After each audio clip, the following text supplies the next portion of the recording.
ఒక హీరోతో వరుసగా సినిమాలు చేసిన హీరోయిన్లు ఒకప్పుడు చాలా మందే ఉన్నారు. ఇప్పుడైతే ఆ పరిస్థితి లేదనే చెప్పాలి.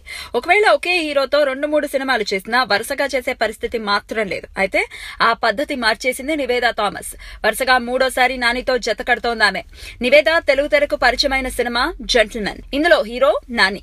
సినిమా మంచి హిట్. నివేదా నటించిన 2వ సినిమా నిన్ను కోరి. ఇందులో కూడా హీరో నానినే.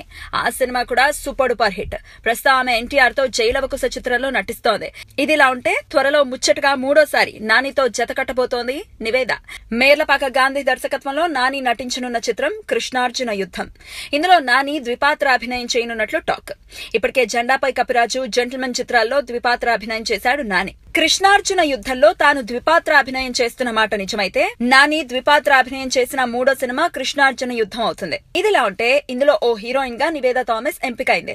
ఇలా తక్కువ టైంలో ఒకే హీరోతో ఎక్కువ సినిమాలు చేసిన క్రెడిట్ కొట్టేసింది నివేదా. త్వరలోనే ఈ సినిమా షూటింగ్ మొదలు కాబోతోంది. మరి ఈ కాంబినేషన్ లో ఇంకెన్ని సినిమాలు వస్తాయో చూడాలి.